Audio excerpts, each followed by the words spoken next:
หนึ่งข้าวเนาะคนหลายแม่นบ่มื้อนี้คนละ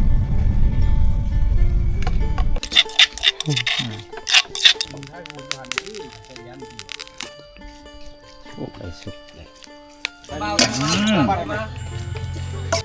มาท่านผู้ชมอันนี้คือความสามัคคีเนาะสามัคคีคือพลัง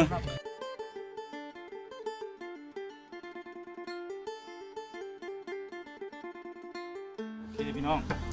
ที่วิดีโอนี้ทีมงานสร้างเพิ่นนี่นะมีติดว่าไงนี่ฮะนี่บ่อยู่ไสนี่บ่โอเคปิ่นไปหาสามสาวเนี่ยสามสาวกำลังเฮ็ดหยังน่ะลังพักนึ่งข้าวอันนี้ผู้ใดช่วยเข้าเจ้าตาไปโลดเอาไปโลดสัมภาษณ์โลดเจ้าน่ะสบายตาสบายเห็นยังชาวสิดาให้เห็นหน้าเลยแม่ถ่ายให้เห็นหน้าเลยเราพักใส่อาหารมาพี่มาพี่มาหาไอ้นี่คือเฮาสิเฮ็ดเมนูยำอกไก่นิดนึงเลยบุญยำอกไก่บุญให้เห็นนี่บุญให้เห็นตัวเฮาครัวเลยไก่กินมากนี่คือเมนูมันจะมีลาบเป็ดเนาะแล้วก็จะมีต้มเป็ดแล้วก็สิปิ้งหน่อยนึงแต่ว่าเมนูนี้ตามสาวเพิ่นบ่เคยเฮ็ดจักเทื่อหรือว่าบ่เคยกลัวบ่ตุกเลยจัดการให้ก่อนประมาณนี้เป็ด2ตัวมื้อนี้เฮาเพิ่นจัดไป2ตัวดีใจเนาะคนเฮ็ดเวียกสวยบ่มันย่อสวยเนาะมาสวยเนาะอันนี้คือแบบคนมีน้ำใจเนาะมีน้ำใจโตทีมงานสร้างแล้วก็ไอ้น้องนี่แหละที่มาช่วยนี่แหละทำบ่มีไงไอ้น้องนี่กินบ่แล้วนี่จักเสาน่ะขึ้นยังจักเสาละเสาเดียวเนาะยัง2เสาบ่ประมาณนี้เนาะ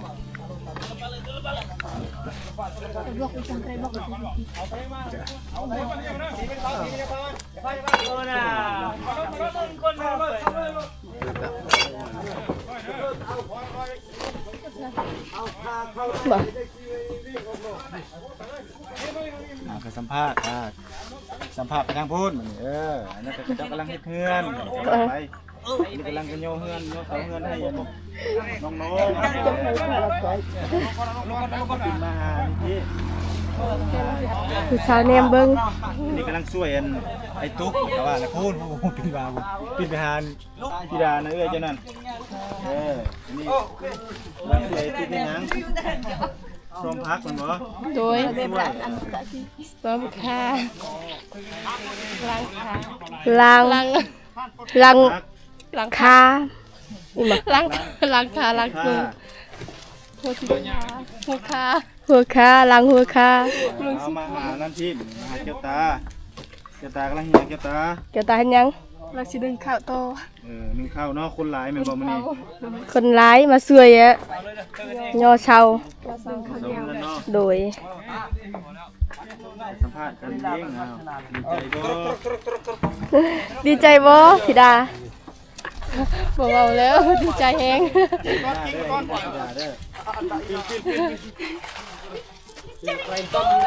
ใกล้เอาใกล้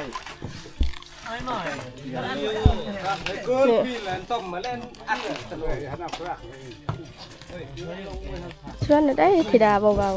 ๆเจ้ามาถามผมบ่ต้องถามแหละเคยสิทำได้ข่อยก็บ่ฮู้ซาลาวคือฮู้ปานใดเอาซาบรูเลยเอาตะไบรูขจิโอเค FC เข้าใจกันหน่อยเราเครึกเด้อนะไอ้ยันเป็ดยันเป็ดแต่ว่าใส่กับเป็ดปีละหล่อเยอะหรอไม่ครับล่ะน่าละรถอันนี้ตาน่าละดาดจึงก่อนพอละหมดตึบทางเทิงใส่ใช่ยังใส่ขี้นี่โอ้โอเคไปจัดการเลยได้นี่เมนูมื้อนี้มีทั้งลาบเป็ดแล้วก็ต้ม ต้มตัวนี้เนาะต้มเป็ดแล้วก็อันนี้ก็คือปิ้งเป็ดแล้วก็ตัวลาบนี่ก็สิแบ่งลาบหน่อยนึงแล้วก็สิเอาไปเฮ็ดเลือดแปลงนี่หน่อยนึงเนาะโดยที่มีในบ้านแม็กเนาะเป็นผู้ช่วยบ่ตุกบ่ชั้นบ่รอดเด้เนาะเพราะว่าทีมงานเฮาก็เมื่อยเวียกเมื่อยงานเฮาก็ต้องได้ช่วยกันโดยมีน้องธิดาเพิ่นเนาะเป็นผู้ช่วยบ่ตุกแล้วก็น้องวาสนาแล้วก็แก้วตาเพิ่นเข้าเมื่อในบ้านเพิ่นเมื่อเอาหมักเพชรเนาะเขาคั่วเขาไหม้ลืมซ้ำเด่นนั่นเด้ตอนนี้คั่วอยู่นี่ก็ได้เนาะคั่วได้บ่ อยู่นั่นก็คั่วแล้ว คั่วแล้วจนได้ออกมา ลืมอีกนั่นน่ะเนาะเอ้าอันนี้แหละคือเขาเอิ้นว่าความสามัคคีเวลาเฮามาเฮ็ดเวียกเฮ็ดงานนั่นนี่ก็ถือว่าเอาต้องมีความสามัคคีกันเฮ็ดกินนำกันเนาะเดียวประตุกแต่งปรุงอย่างต่างๆแล้วสิเก็บเอาภาพบรรยากาศอีกแล้วก็กินข้าวในตอนเวลากินข้าวสามัคคีกันสิถ่ายรูปบรรยากาศไปเรื่อยๆพี่น้องเอ้ยผู้เสาก็ตั้งใกล้สิแล้วแหละทางสร้างอุ้มก็เป็นจังไดสร้างอุ้มใกล้สิแล้วหรือบ่โอเคเนาะอีกเสาเดียวโอเคเอาสู้ๆทีมงานสร้างเฮาโอ้คักอะลีพี่น้องเอ้ยจากซอยซีนแล้วพี่น้องเอาก็มาปรุงรสอันนี้เฮาสิเฮ็ดเมนูต้มเป็ดเนาะต้มเป็ดโอ้โหอย่าตีอย่าปมอย่าโจกดอก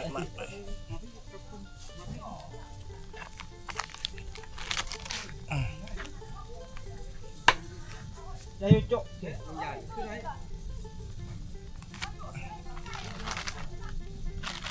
แล้วเราไม่ต้องบัดอยู่อย่าตีอย่าโจกโยก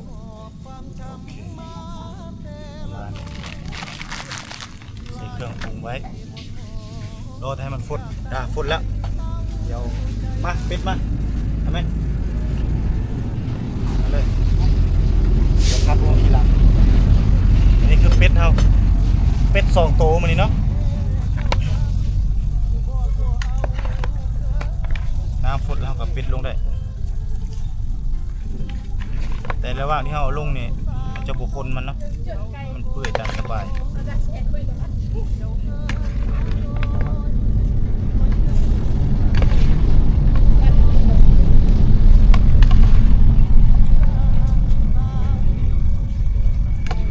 หูบ่มีบ่โอ้พระเท่าไปเอาเจ้าบุหูแม่นบ่ก็มีไปกินตรงนะ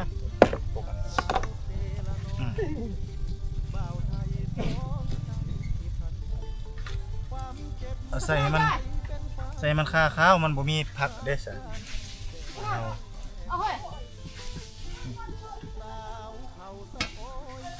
ทอดข้าวนี่ข้าวเย็นมั้ยบ่นี่สวยเลยมันอันนั้นละเครื่องปรุงนี่มาใกล้ๆนี่คือเฮาจะเฮ็ดอันนั้นเมนูปิ้งเป็ด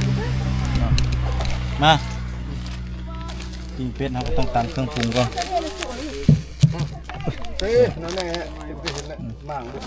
โอเคตัวนี้บัดเจอเลยตัวนี้นะเสียลายเสียบลายเฮ้ยนี่ฮะมาตามมันตุกนะข้างนี้เห็นคนเพราะเห็นโคกนั่น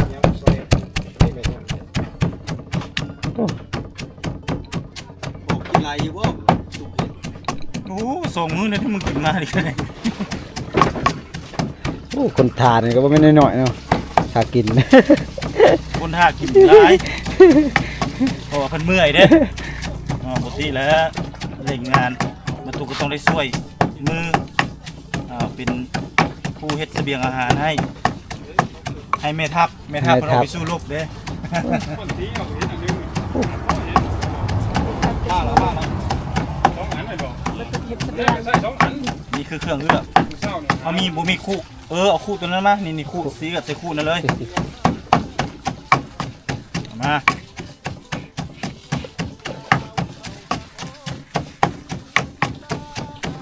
จวดนุ่นเลยดิมาบ่ล้างก็ได้คู่นะมาเลยตาเอามาเลยคู่เอามาเลยบ่ล้างคู่นะบ่ล้างเลยล้างเลยใส่เป็ดพวกนี้ล่ะล้างแล้วล้างไปเมื่อวานนี่ดินี่ล้างไปเมื่อวานนี่ยิงตาโมตัวนี้ยังบ่ได้ตัดนะตัดบ่ตัด เซฟมาแต่เมืองนอกนั่นแหละนี่ เสพมาแต่เมืองนอกเลย เซฟจำเป็น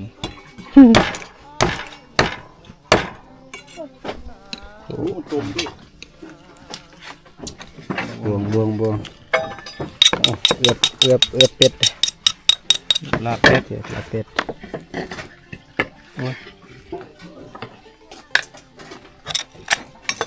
มาพี่มันจะแจ้งนะ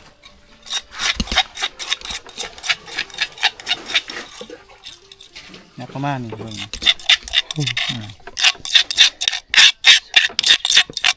ลงไปกวดมันน่ะนี่ เอาให้เกลี้ยงเลย อันนี้ แบบบ่ต้องล้างเนาะ ล้างแล้ววะล้างก็ได้แล้วเนาะเอาได้ให้เห็นเม็ดหนึ่ง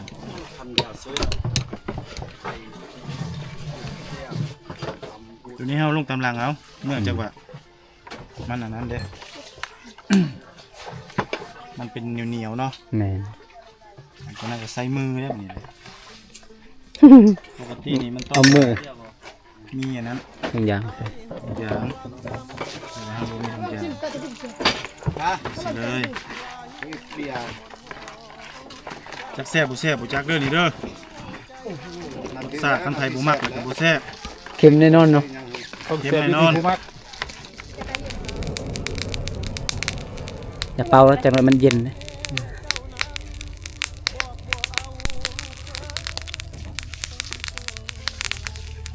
ไม่หยังอยาก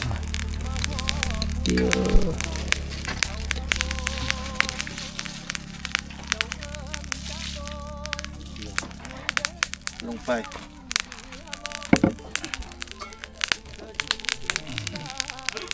ประมาณนี้ใส่เกลือแล้วเติมด้วยน้ำปลาจังหน่อย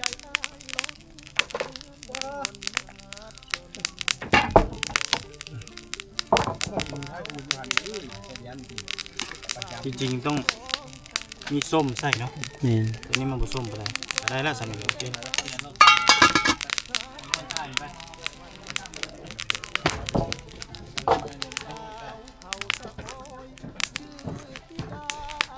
มีเรื่องบาดเนี่ย เรียก เอาอันนี้ก็ ความหอน โมสู้ตัวนี้คักกว่าเอามาเบิ่งใกล้ๆอันนี้ก็คือซีเฮ็ดลาบเมนูหนึ่งแล้วก็ซีเฮ็ดเลือดแปลงเนาะประมาณนี้แต่ตัวนี้สุกแล้วเปิดเบิ่งให้เพิ่นเบิ่งดูเอาไป โอ้น่ากินเลย เดี๋ยวเรายังบ่ทันใส่ผักหอมอัดก่อนเราสิมาต้มอีกเดี๋ยวมาเอาคั่วตัวนี้ก่อนหลายเมนูมื้อนี้มีปิ้งนั่นแต่ปิ้งนี่สิซ่าหน่อยนึง เพราะว่าพวกมักรวมกันมันต้องปิ้งซ่าๆสุกต้นได้เอาไปซอยไปตัดเอาแหมกินตัวนั้นแนวมันแล้วว้าวเฮ็ดต้มเมนูเดียวมันบ่ได้อันนี้มันได้อยู่4เมนูก็คือเลือดแปลงแล้วก็ลาบต้มเป็ดปิ้งเป็ด4เมนูเด้เป็ด2ตัวอันปกติเจ้าเฮ็ดจักเมนู ตัวเมนูเดียวนั่นแหละต้ม ต้มแล้วแล้ว แม่น บ่ได้เฮ็ดอย่างอื่นเลย บ่ โอ้ยเสียของหมด ทั้ง ซ้ำบ่ได้กินเป็ด ทั้ เล ง ย หัว ขนาด ทั้ง ข่อย ใส่ทั้งตีนทั้งปิ้งอย่างเดียวตุบต้มอย่างเดียวเลย โอ้ก็ซ้ำมันก็ซ้ำบ่ได้กินเป็ดเลยเนาะ แม่นเลย จื้อไว้ ก็ได้กินแล้ว ทอดแต่ว่ามันโดน แม่น ดูนี่นะถ้าจะกินแซ่บมันก็ต้องโดนๆนิดนึง แม่นแล้ว ของกินขึ้นกับเฮานี่แหละเฮามักแซ่บก็เฮ็ดเอา การเห็ดก็บ่ได้เชฟเนาะ อือ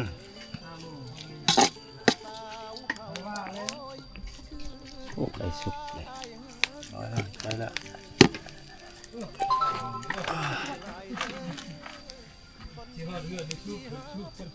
หมอคือเอามายุบหนึงพอได้ใส่อันนี้เด้อันนี้ก่อนท่านติดแล้วเอามาเลยปิ้งเลยตัวนั้น อืม เอามาปิ้ง แก เลย ตาแกตา แก้วตานี่ปิ้ง ปิ้ เล ง ย ปิ้งปิ้ง ตัวนี้มาใส่เลยเอาใส่ลงเลยจุโอเคนี่ประมาณนี้พอร้อยออกไป เต็มที่เลยว่าเต็มที่ เอาขึ้น รีบ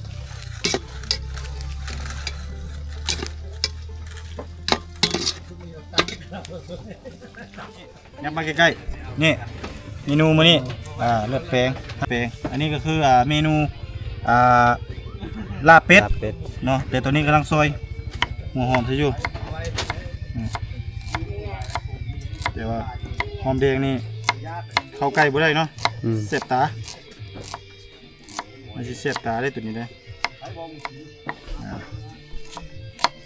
มี3-4 เมนูมื้อนี้ปานให้น้องกิน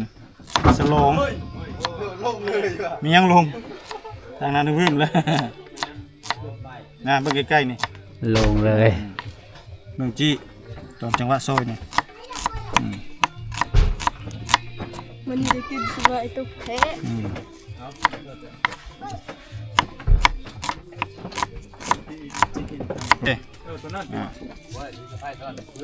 เอาบ่ได้นะซับเนาะแต่เฮาเอามือโยงเอานี่ก็ได้โอเคนะครับเดี๋ยวนี้เฮาสิเอาหน่อยหนึง แบ่งเนาะ เพราะว่าเพิ่นสิเดี๋ยวใส่เลยก็ได้เนี่ย ลายนิ่มๆเนาะ เสียบตา โอเค คุยใกล้กันยัง ประมาณนี้เพราะว่าเฮาประหยัดนิดนึงแต่ตัวนี้นี่เฮาสิเอาใส่กระซามนี่ซะเพราะว่าเฮาใส่หม้อเฮาต้องย่อหม้อขึ้นไปอยู่เนาะ แม่น คาลัม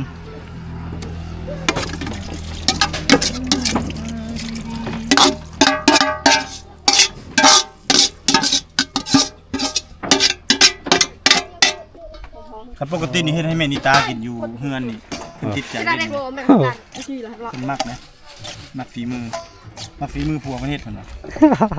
ใส่บ่มักนะครัวกับเมียครัวเฮ็ดกับเมียมักเมียเฮ็ดกับครัวมักอะไรเปล่า เอาก็ยังมักแม่เฮ็ดเอาให้ขี้คร้านเฮ็ด ผักบ่หลายนี่เขามีผักหลายโอ้ลืมเอามักทั่วมาเด้ น่ะ ทั่วในตู้มักทั่ว มีเชยเลย มักทั่วมา เมื่อกี้นี่ว่าบ่มี มักหนึ่งเลยจะจิ้มผักหอมนี่จะตบท้าย แม่น แต่ว่าเฮาบ่ตบก็ได้เฮาตบยามใดก็ได้ ปีนมา3สาวปีนมา2สาวนี่อยู่นี่แหละสิสัมภาษณ์นี่เดี๋ยวมื้อนี้ใส่ซิมฝีมือนี่ เชี่ยวรถแปลงลาบก็ใช่แล้วนะมันทั้งหลาย อันนี้ใส่บ่ทั่วบ่ได้เดี๋ยวจัดการให้ถ่ายเลยเรื่อยๆเลย ปด นี่เนาะตัวนี้ตัดทิ่มได้ตัวนี้นะ คิดว่าเอายังไปล้างอีกอยู่หันกันยังมีอีกแหม ช่วยไปใส่เบิดอยู่ ชุบ ชิเบอร์เฮ็ด เรียบร้อยมันยาวโพดผมตัดจังซี่ก็ได้นะขออนุญาตวางก่อนเด้อ จับแต่ว่าเสียบ เสียบเก่าแล้วนี่ บ่แล้วมันเซฟเก่าเด้อ เสียบมื้อนี้แหละ เซฟมื้อนี้ เสียบต้นยูละมะ ตั้งใจเฮ็ดให้ทีมงานเฮ็ดให้3สาวเฮ็ดให้พี่น้องปองปายที่มาช่วยเวียกช่วยงานนี่ได้กินปกติอยู่เฮือนบ่ตุกบ่ค่อยได้กินเพราะว่าบ่ค่อยได้เฮ็ดเนื่องจากว่าหลายคนมันเนื่องจากว่าตัดคลิปบ่มีเวลาเฮ็ดเมียก็เป็นผู้เฮ็ดแต่มาพี่ก็ต้องช่วยกันเนาะเพราะว่าอีตุนสร้างอุ้มเพิ่นบ่มีเมียนะเลยว่าอีตุนเสี่ยวเที่ยวไปเวียนมาหาเสี่ยวเนาะ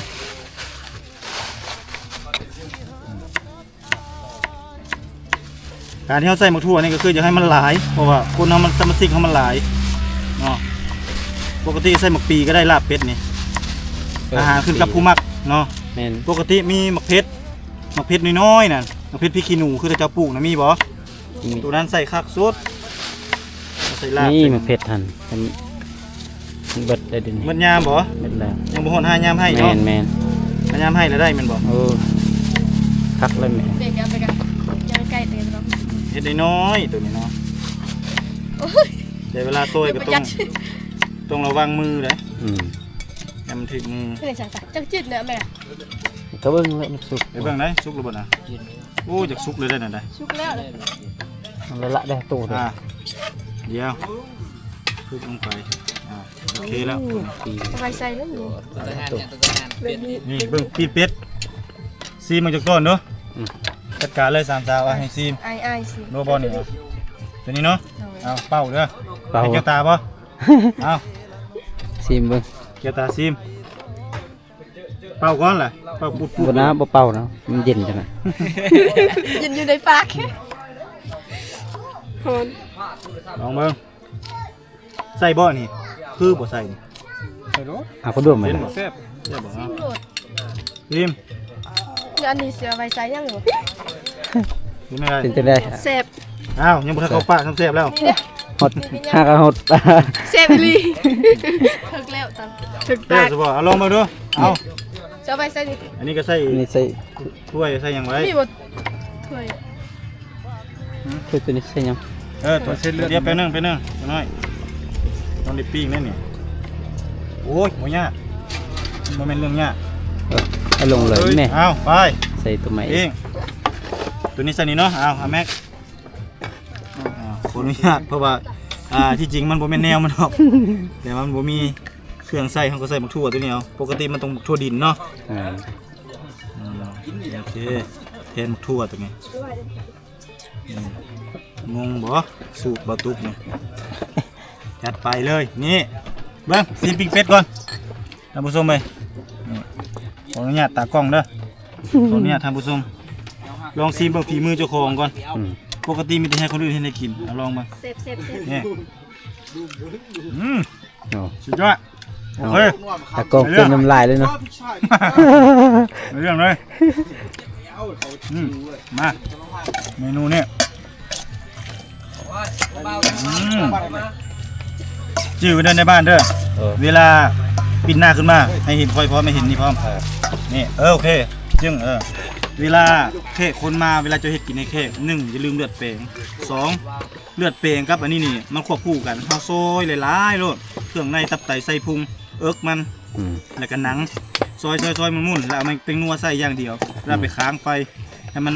สุกหลังจากนั้นเฮาเบ่งออกตัวเฮ็ดเลือดเปลงแล้วอีกเมนูหนึงเฮาเอามาเฮ็ดลาบ ลาบ อยู่เนาะ กระดูกมันเอาไปต้ม ต้ม และจำนวนหนึ่งประเภทหัวคอเนาะแล้วก็ประเภทตีนเนาะ ตีนเฮาสามารถเอาไปปิ้ง ปิ้งเนาะ ปกตินี่ก้นมันนี่ก็สามารถ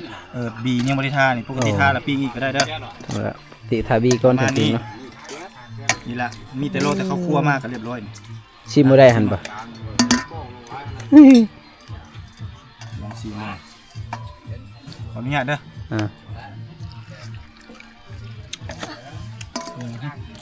สุดยอด เดี๋ยวเลย เอาน้ำปลามาแป๊บหนึงน้ำปลาใส่โอเคเลยในเรื่องน้ำปลา ตัวนั้นเลือกอะให้ต้ม เหลือบ่โอเค เดือดอะนะ ขั้นไผ่มักจางๆแน่น้อยหนึงแล้วพอดีขั้นไผ่มักเข้มหลายก็บ่พอดีเนาะแต่ว่าต้องมักจางๆนิดหนึงเด้อย่าเข้มหลายบ่ปานใดมีแต่ข้าวคั่วตบท้ายเรียบร้อยเมนูบ่ตุกนี่ ตัวนี้ป้ายมันแข็งได้บ่ เบิ่งเด้อฮ้อนเด้อ เดี๋ยวก็ โอเค จะ เดี๋ยวฟ้าตัวนี้2ถ้วยเอาไปก่อน3ถ้วยนี่แหละเอา3ถ้วยตัวนี้ฟ้าก่อนเพราะว่ายังลาบเมนูสุดท้ายคือลาบ อร่อยมากๆอ่ะ มากๆเดี๋ยวจะติดใจมักเพชรบ่มีเนาะมักเพชรกัดเนาะถ้ามีมักเพชรกัดนี่ได้เรื่องเลยได้นี่นะเดี๋ยวแป๊บนึงยังบ่ซ้ำกัน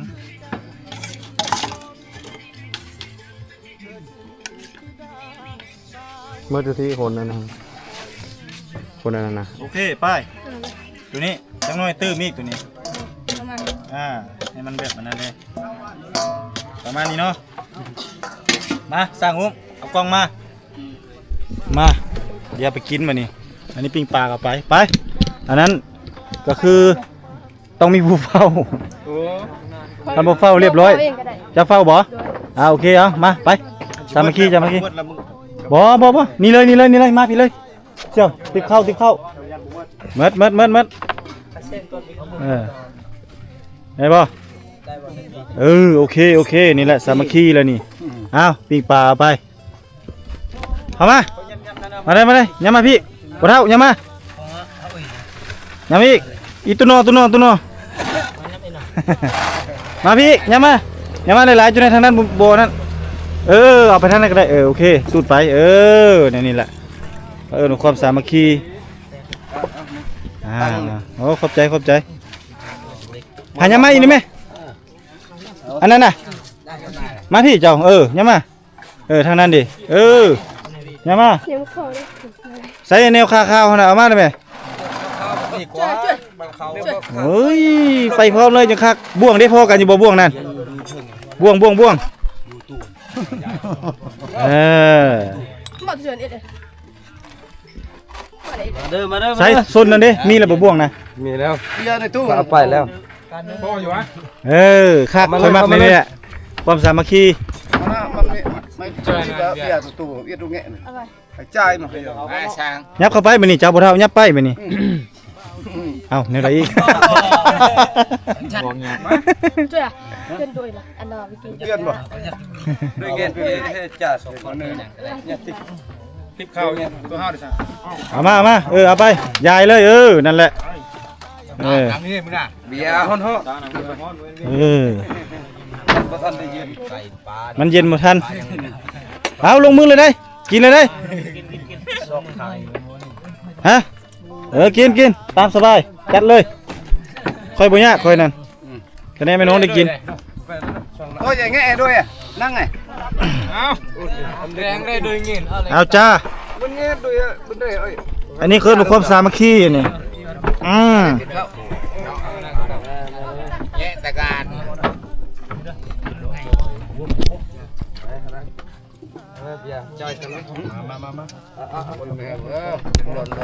เอาจำเราเด้อเจ้าที่เจ้าทานเจ้าเด้อเก็บบ่ได้ให้ได้ใครบ่ให้มีได้มีแต่ให้ถึกเลขถึกเบอร์ได้ถึกหวยรวยเลข800 ล้าน1,200 ล้านได้แต่ค่อยอยากได้เลยให้ซุ่มให้เย็นครบคนได้ครบคนได้ไปทางอื่นนะสิ่งบ่ดีแล้วบ่มักแต่สิ่งดีๆมาลงมา มายังวางอยู่ อ้าวตัวนี้อยู่ดีมีแฮงโชคมาร่ำรวยคำคูณเลยมาสุขุสุคนเด้อลูกพี่เด้อเบียร์เด้อ ดีใจน้องมามักนะนี่อันนั้นนะลูกสาวกินใช้นี่เสี่ยวครับนี่เสี่ยว มานั่งมาแล้ว เดี๋ยวอยากคนหรอวะคนนั้นเด้นี่พวกนี้เด้ได้เลยนี่ยายไปนะครบเลยนะคนละบ่เป็นท่านโบเซ่ขอโทษนะเด้อสร้างมือใหม่เฮ็ด เดี๋ยวแล้วยายไปพ่นได้ปะเดี๋ยวได้ ผู้สาวนั่นจะกินเลยนะกินเลยยาเลย เชลเขาเมาอยู่นี่เลยไหม มาเอาเข้านี่กินเลยก็ได้งานจ้าเลยได้นี่เขาบักอะไรเอาไปเขาลุกมาท่านผู้ชมอันนี้คือความสามัคคีเนาะสามัคคีคือพลังคนผู้เดียวหัวอ้อมรั้วบ่ค่อยไผบ่พร้อมแปลงบ้านบ่เฮืองเพิ่นว่าเนาะอันนี้ก็คือแสดงถึงความสามัคคีฮักเพลงของชาวบ้านอยู่ในเขตชนบทก็คือทางบ้านสามใบเถานี่อันนี้คือมากินข้าวสามัคคีเด้อครับคุณแข็งๆหมดทุกคนเด้อแข็งเด้อเด้อเด้อยังเด้อโอ้ขอบใจหลายทั้งนั้นนะขอบใจหลายๆเด้อมาทุกคนแป้ง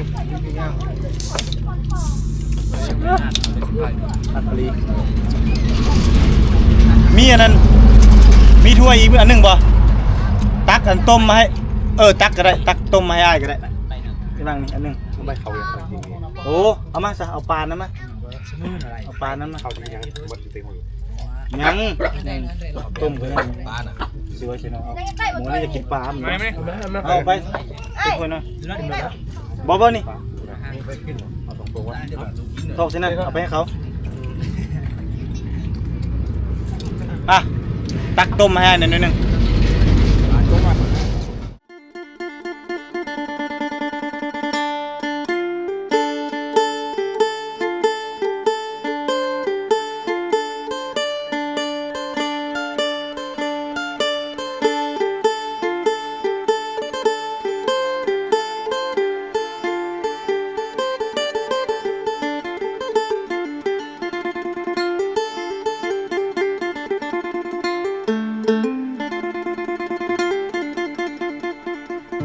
อายหอบความช้ำมาเซละนองหลายปีหม่นหมอ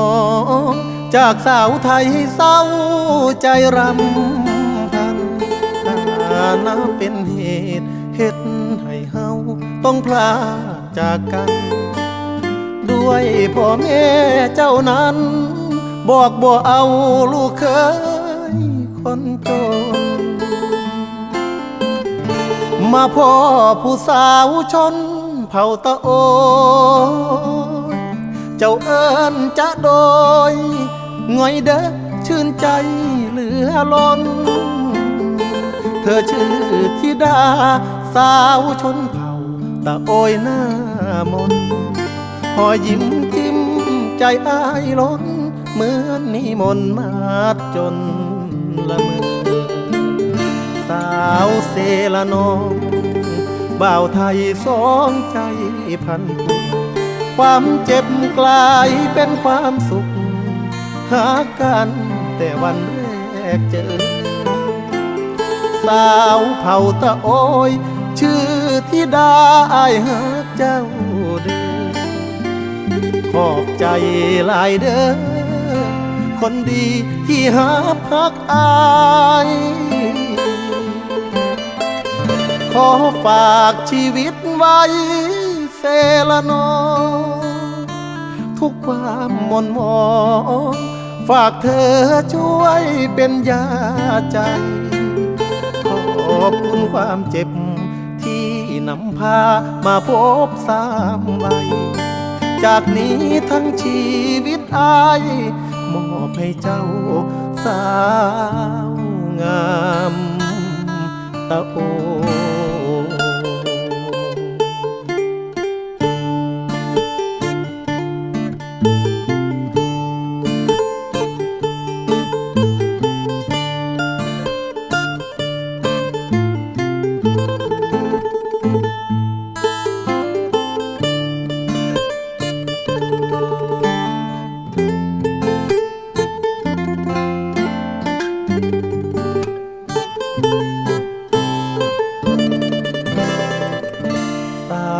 เซละนองบ่าวไทยสองใจพันผูกความเจ็บกลายเป็นความสุขหากันแต่วันแรกเจอสาวเผ่าตะโอยชื่อธิดาอ้ายหาเจ้าเด้อขอบใจหลายเด้อคนดีที่หาพักอายขอฝากชีวิตไว้เซละนองทุกความหม่นหมองฝากเธอช่วยเป็นยาใจขอบคุณความเจ็บที่นำพามาพบสามใบจากนี้ทั้งชีวิตอาย